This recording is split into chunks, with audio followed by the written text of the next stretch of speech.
Allez, bonjour à tous, on est parti pour une nouvelle vidéo. Donc aujourd'hui, on va voir la conjoncture immobilière. Ce document provient des notaires de France. Ok, c'est le numéro 59, avril 2023. Donc il y a toujours un petit décalage, vous inquiétez pas. On a vu précédemment le dernier document de la FNIM, au niveau de la conjoncture immobilière. Maintenant, on va voir les notaires de France.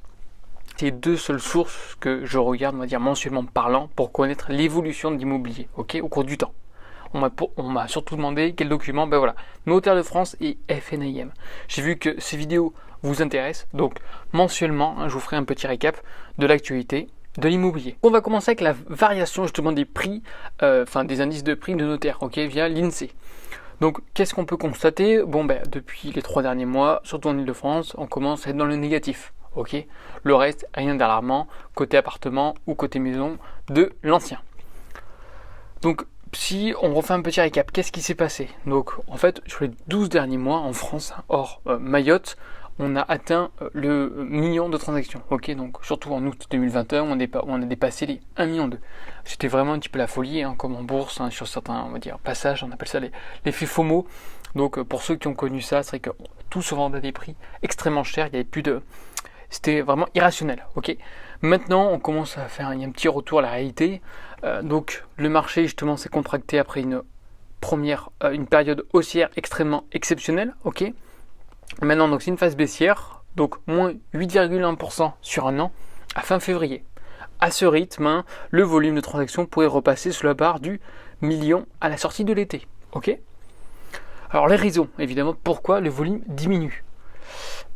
Premièrement, c'est le contexte qui est inflationniste et deuxièmement, c'est la hausse des taux, tout simplement qui impacte le marché de l'immobilier.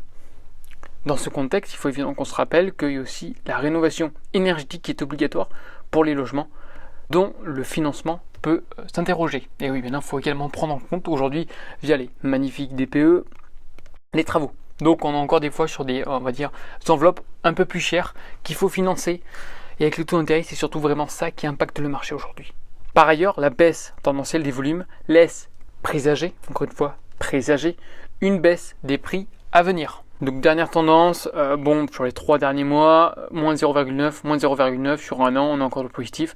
Le marché commence à diminuer. Au niveau des volumes des transactions en France, ok, à fin février 2023.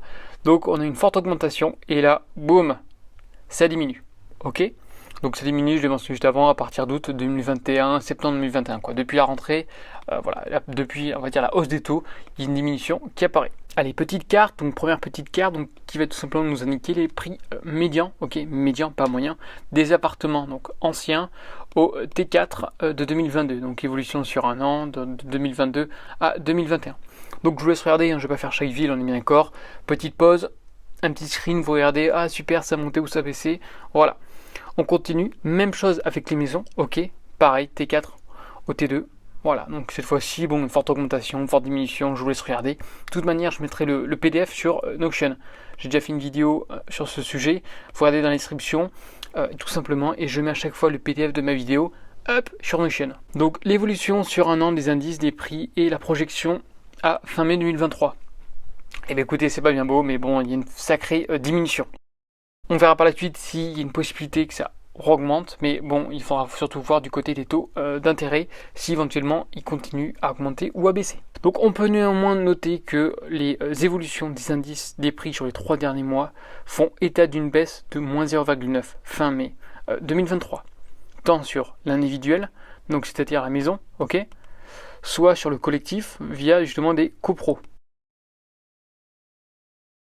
Comme je mentionnais tout à l'heure, un mouvement haussier des taux de crédit à l'habitat couplé à une inflation que les banques centrales maîtrisent justement par la hausse de leur taux d'intérêt pénalise de facto les emprunteurs. Ok, évidemment, les normes HCSF, donc le Haut Conseil de la stabilité financière, pourraient éventuellement assouplir ces règles, notamment sur le taux d'endettement qui est au maximum de 35% et sur la durée justement d'emprunt qui ne peut pas dépasser les 25 ans. Donc je vous tiendrai au courant au cours du temps. Du côté des primo-accédants aux revenus justement les plus modestes, c'est vraiment eux qui sont directement touchés, notamment sur la RP, ok, qui pénalisent, et la plupart, voilà, aujourd'hui, pour la plupart, ils disparaissent du marché, on va dire, immobilier, parce que malheureusement, ils ne peuvent pas financer. Donc lorsqu'on ne peut pas financer, les volumes de transactions diminuent, donc évidemment les prix par la suite. Ok. Du côté du neuf, pareil, il y a une sacrée inquiétude, notamment au niveau du FFB, c'est la Fédération Française du Bâtiment. Aujourd'hui, et avec ces 38% de régression, c'est considéré comme le pire exercice des 16 dernières années. Ok, ça veut tout dire. Non, moi je pense que c'est encore, on va dire, un peu le début, on verra ça au cours du temps de toute manière, mais c'est vrai que là ça commence à être chaud cacao. Ok. Donc évidemment, pourquoi? Parce qu'on a la hausse des coûts du bâtiment liée à l'inflation. On a vu que l'ICC aujourd'hui, vous pouvez regarder, augmente. Les matières premières également. Les normes environnementales, maintenant on est sur la RE 2020, ce qui est relativement, on va dire, contraignant. Alors c'est pour la bonne cause, mais aujourd'hui pour les constructeurs, promoteurs, encore une fois, les marges sont plus petites ou on répercute ce prix sur les ménages. Sauf que les ménages ne peuvent pas se faire financer, évidemment. Donc ça commence à être un peu compliqué. Raréfaction également du foncier. Aujourd'hui sur le foncier, lorsqu'on a du foncier, les mairies nous imposent aujourd'hui, pareil, un pourcentage aujourd'hui de logements sociaux. D'autant plus que maintenant il y a une raréfaction, il y a la fameuse ZAN, c'est zéro artificialisation nette, c'est-à-dire grosso modo il ne faut pas empiéter sur la nature pour ne pas la détruire, et également la perte progressive d'attractivité du dispositif Pinel. Donc on a vu, dispositif Pinel, pour ceux qui ne savent pas, c'est 6, 9, 12 ans, ok, c'est la défisque, sur 6 ans c'est 12, 9, 18, et sur 12 ans c'est 21%, ok. Donc ça c'est le base, seulement le Pinel classique c'était comme ça. Maintenant on est passé sur du Pinel Plus, pour avoir ces taux, ok. Pinel Plus qui est beaucoup plus contraignant, on verra ça plus tard. Maintenant sur le Pinel classique, ces taux ont encore diminué. Donc c'est-à-dire aujourd'hui, si on achète du neuf, on est sur des taux de défiscation qui sont relativement faibles, qui sont plus faibles avant.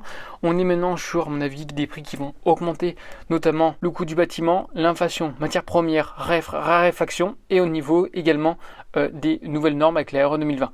Donc c'est compliqué aujourd'hui pour le neuf. Le neuf est en train de, je ne vais pas dire le mot crise, mais ça commence vraiment à être compliqué. Ok, pareil, les petits chiffres clés du marché immobilier, je vous laisse regarder. Également, pareil, le fameux T4. Bon, on est dans le négatif partout, sauf où le plus positif, évidemment, les annulations des réservations à la vente. Ok. Pareil au niveau justement de l'évolution des prix d'immobilier selon le zonage. Donc ABC c'est quoi? C'est au niveau tout simplement des zones, donc tendu, non tendu, ainsi de suite. Ok. Donc qu'est-ce qu'on peut constater dans l'ensemble? Une diminution, évolution annuelle justement des indices des prix des logements anciens. Donc on commence à diminuer. Ok. Donc c'est pas encore la chute libre, c'est pas la crise comme on entend, mais ça commence à diminuer. Je crois qu'on a fait le tour de ce document. Ouais. Donc surtout n'hésitez pas à regarder ce document, je le mettrai dans les commentaires, dans la description via Notion. Regardez également le site des notaires.fr, c'est un très bon site, ok, comme la FNIM, n'hésitez pas, c'est vraiment des sites de qualité, c'est pas des sites à vendeurs de formation à la... Donc n'hésitez pas à regarder, si vous avez des questions, surtout n'hésitez pas, n'oubliez pas de liker la vidéo, de partager, et sur ce je vous souhaite une agréable journée. Allez, bye bye.